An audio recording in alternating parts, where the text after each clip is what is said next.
Hello, this is Dr. Grande. Today I'll be analyzing Joe Rogan's interview of presidential candidate Donald Trump.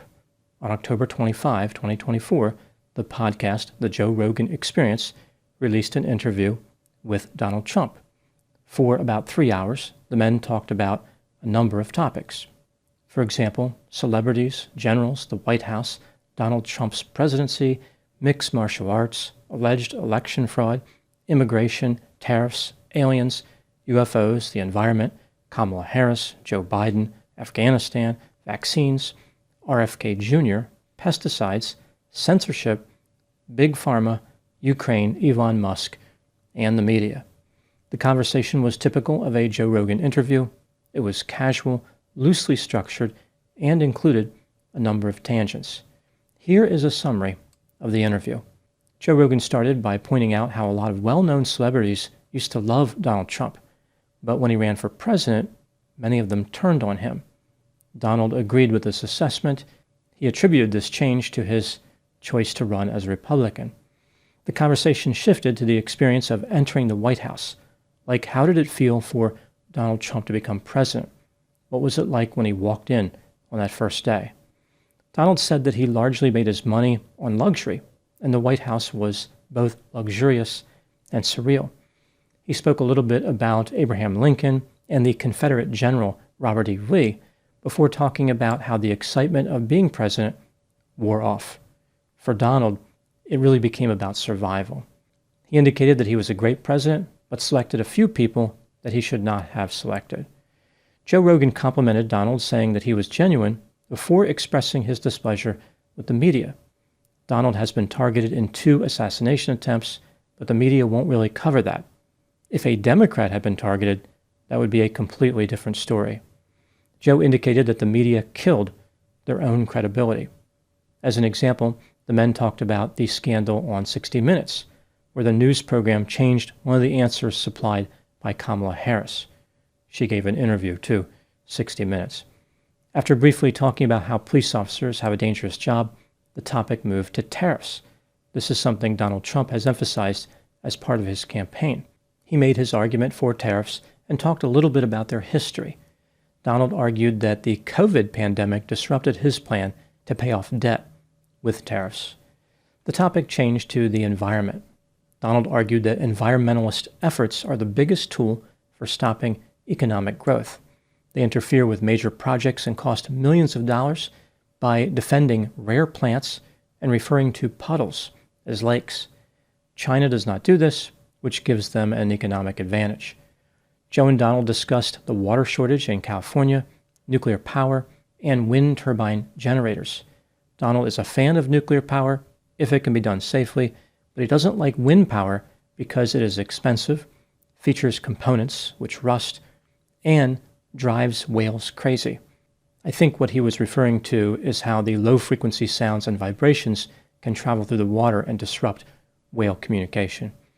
Joe Rogan asked Donald Trump about election denial.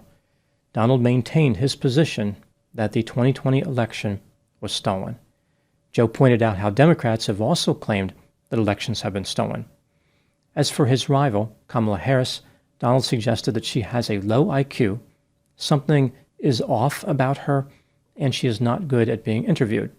Joe Rogan thought that Kamala's poor performance during interviews was a result of failing to manage pressure.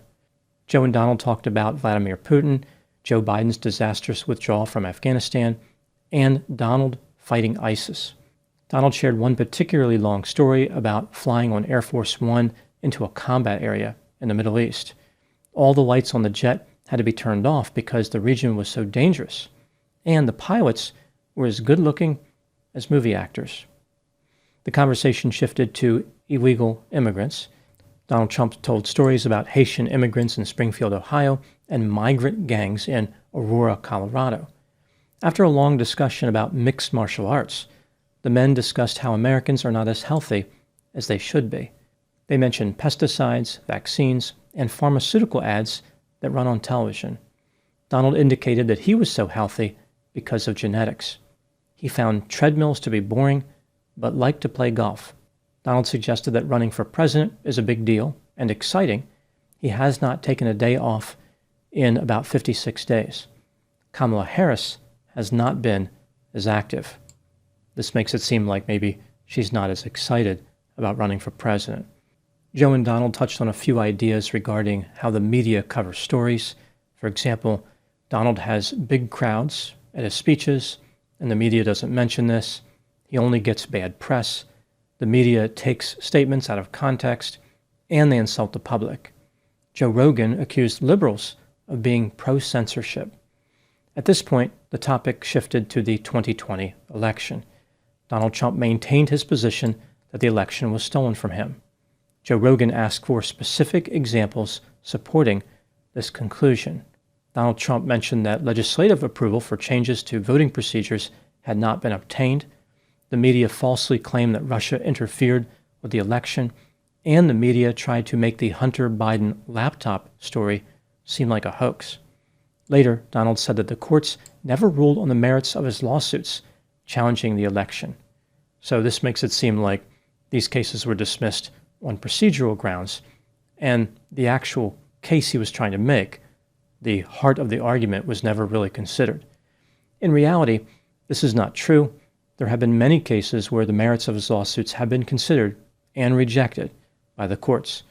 Donald also stressed the importance of switching to paper ballots. This argument doesn't make a lot of sense considering how 90% of jurisdictions in the United States already use paper ballots.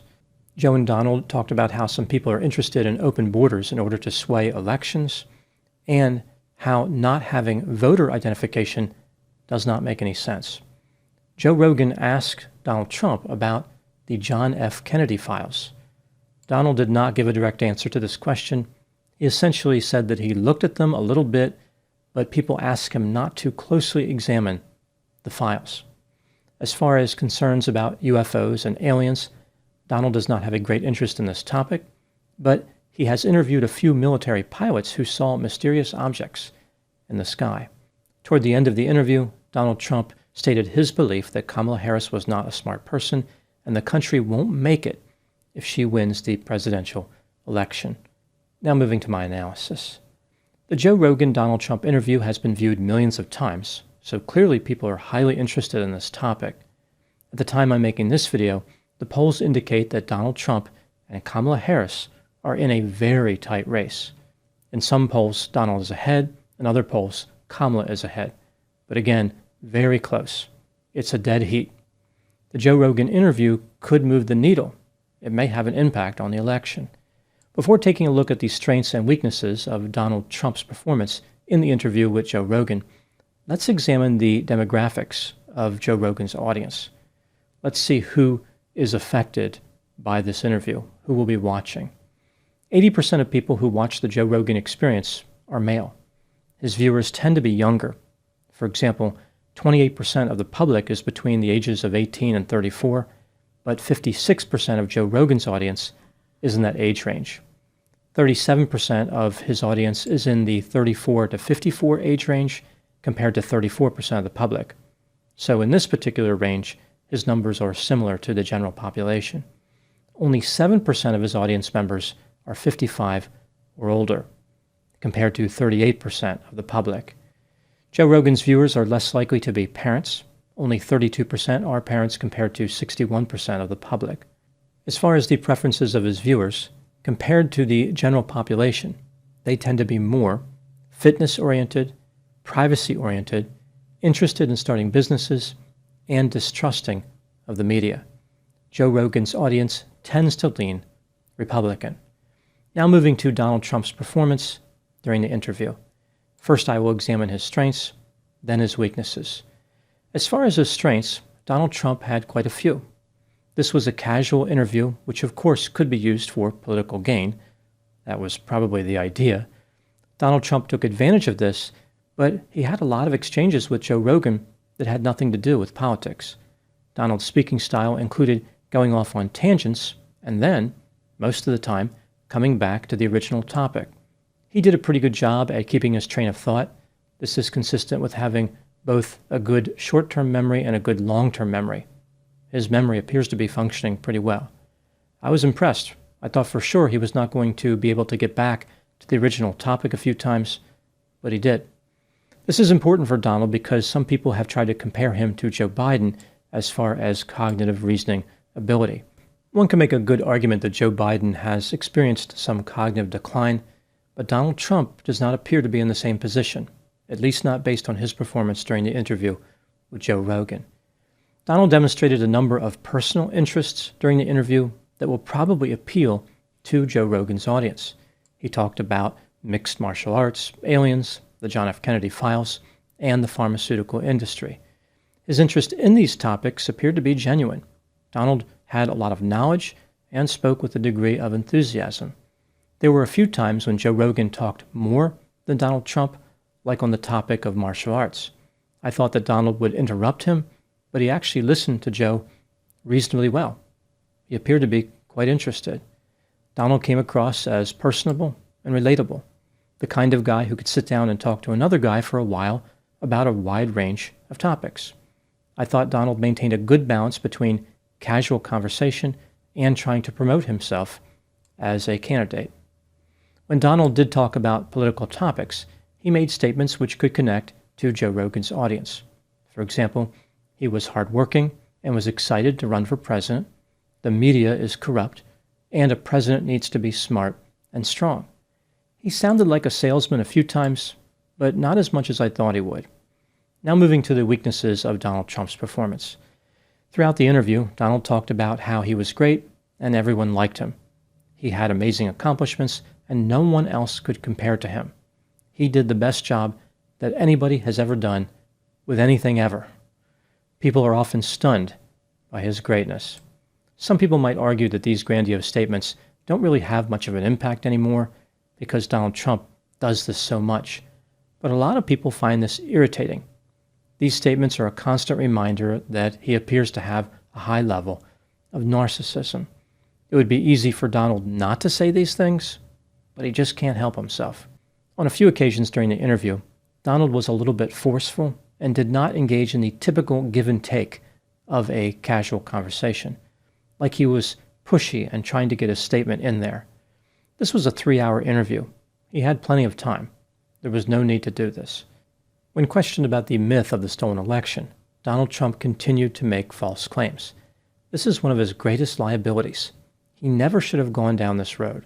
He could talk about concerns and irregularities during an election without making unfounded claims. But that's not good enough for Donald. He has to maintain this fantasy that he won in 2020. When weighing the strengths and weaknesses, how did Donald Trump perform overall? In my opinion, he did pretty well. A lot better than I expected. I think his relatability and appearance of authenticity not only makes him likable, it stands in stark contrast to how Kamala Harris has performed during recent interviews. She tends to struggle in casual conversations. For example, she occasionally switches to word salad mode. Did Donald Trump help himself by going on the Joe Rogan Experience? Yes, I believe he did. Considering this is a close race, if Donald Trump wins, I would not be surprised if some people attribute the victory to this interview performance. Moving to my last question, should Kamala Harris appear on the Joe Rogan Experience? Many of her supporters are pressuring her to go on the show, especially given Donald Trump's good performance.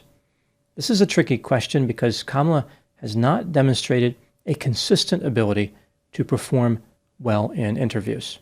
Sometimes she does okay, but at other times she really struggles.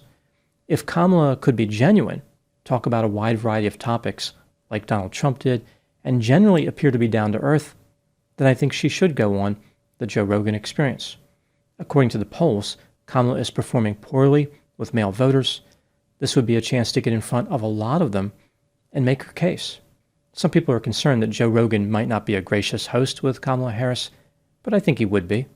I'm not a fan of Joe Rogan, but he is generally consistent across interviews. I don't picture him all of a sudden becoming antagonistic and combative. I think he would be happy to have Kamala on his show. Now moving to my final thoughts. This election season has been full of surprises. There have been surprisingly good performances during debates and interviews, as well as surprisingly bad performances. In the end, the power of relatability cannot be underestimated. Donald Trump did himself a favor by engaging in a friendly conversation with a well-known podcast host. Kamala Harris must now decide if she is confident in her ability to achieve the same goal. I would be curious to see if she will take a risk and accept the invitation. Those are my thoughts on the Joe Rogan Donald Trump interview. Thank you so much for watching. I'll talk to you soon. There are definitely some voters that are stuck as far as did they select Donald Trump or Kamala Harris. They've looked at all the policy positions. They know the history of the candidates, but they're still not sure who they want to vote for. They're not sure who will help them the most or achieve whatever goals they want them to achieve, whatever they're looking for. They're just not certain who to pick. I think the Joe Rogan interview really touches on the idea of relatability. I mentioned this. There's something about understanding somebody through a casual conversation that cannot be communicated through a long list of policies or a long list of accomplishments. I think that Donald Trump did himself a real favor simply by seeming like a nice guy, seeming like a guy that people could have a conversation with. That's not going to sway everybody, but again, this is a tight race. So just a few people picking one candidate over the other could make a big difference. So that relatability piece may be the secret weapon that Donald Trump could use, or potentially that Kamala Harris could use if she can achieve it to the same level. I think this really puts a new spin on the ball, again, at least for the people who'd be swayed by this characteristic, by relatability. Can Kamala Harris be as personable? Can she have a relaxed conversation and talk about her interests without necessarily getting carried away with all the political statements? I don't know, but I think this performance by Donald Trump on Joe Rogan certainly puts the ball in the court of Kamala Harris. I think she really does have an important decision to make. Can she appear human, relatable, personable, like an ordinary individual just having a conversation? I didn't know if Donald Trump really could, but he proved he could with this interview. Now it's up to Kamala Harris to see if she can prove the same thing. This is certainly a curious dynamic to enter into this already bizarre and action-packed election cycle. This is yet one more variable for people to consider.